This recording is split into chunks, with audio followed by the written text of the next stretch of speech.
Tennessee Immigrant and Refugee Rights Coalition, and telling me all about the work they're doing right now to pass broader immigration legislation for this country. But also, we started the conversation talking about DACA, Judith, and I want to go back just a little bit if people have joined us late and kind of get in the weeds again and talk about what DACA has done over the past almost 10 years. Specifically when it comes to Tennessee, how many DACA recipients are there here? So we have over 13,000 DACA recipients in Tennessee. Okay, and explain to people again exactly what has DACA done for these people.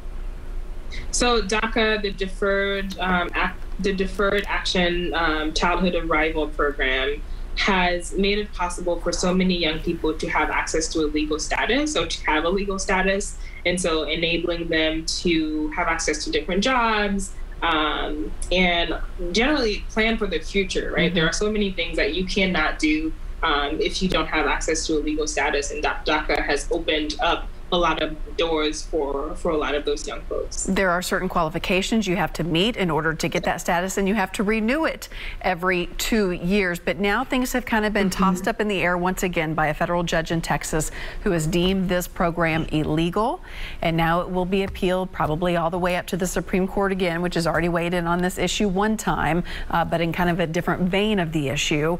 The Biden administration says they want DACA, but what I hear from you, and even the Biden administration has said it, there needs to be broader immigration legislation. This isn't just about DACA. It was great, but it hasn't done enough. And explain why that is.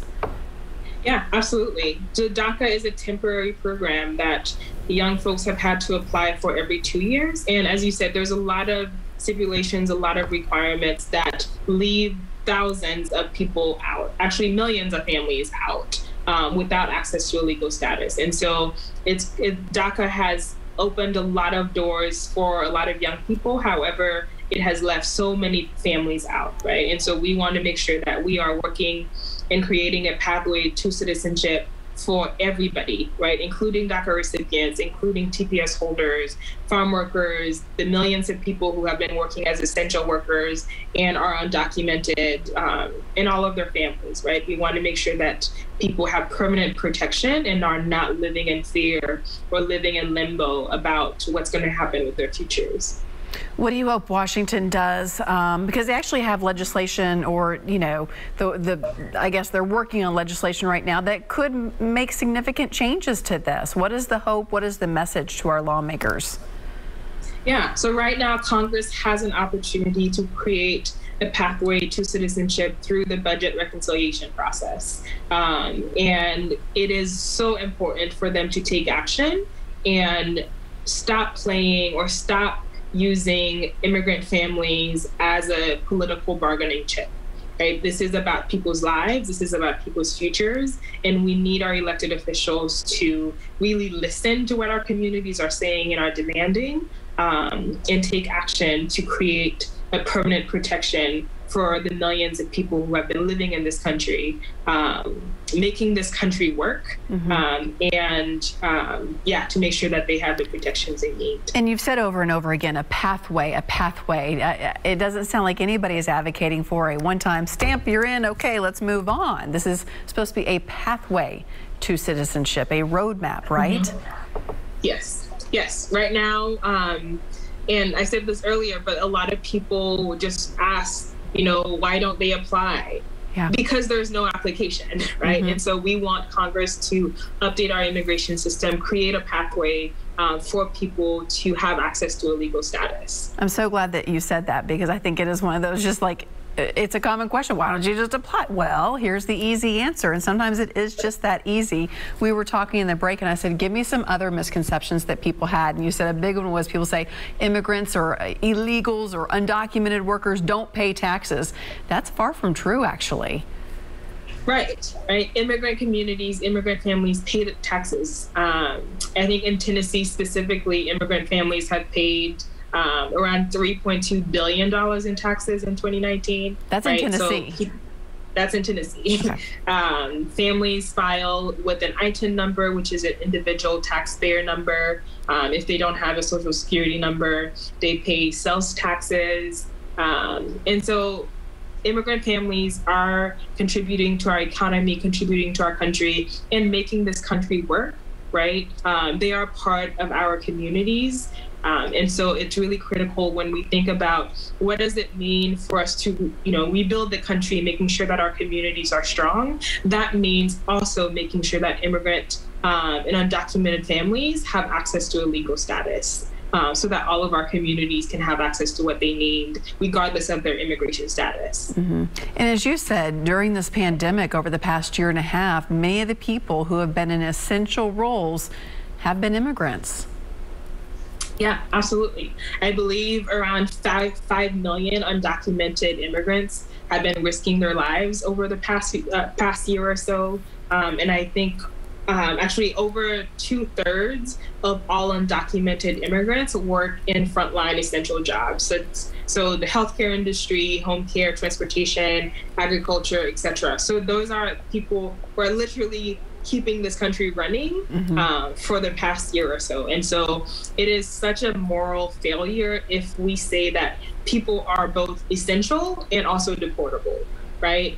So it is our responsibility and our moral duty to make sure that those people and those families are protected. And it does kind of change the narrative when you put it that way, when people are like, well, do we have enough services to give to these people to help them on their way up? When you say, look at what they're also doing. Right. Exactly. They are keeping this country running. And they are already part of our communities and part of this country. And so our responsibility is to make sure they are protected because they have been working as essential workers, working on the front line to make sure that the rest of us,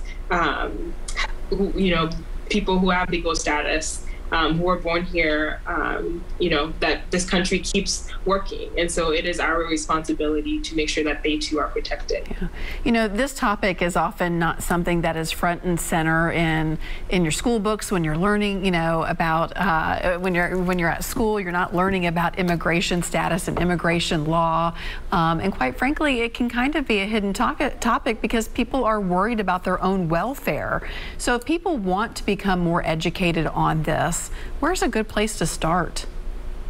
Yeah, so please follow us on our social media, sign up on our website. So if you look up tnimmigrant.org, I believe that's all of our social handles. So Instagram, Facebook, Twitter.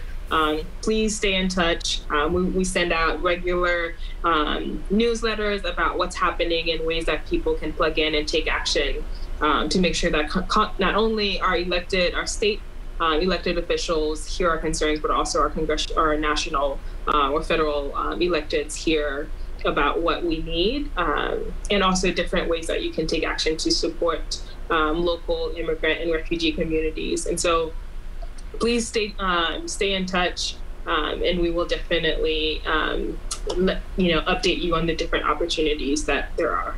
You've talked a little bit about efforts on the national front, and then also some hindrances or efforts you're making also on the state front.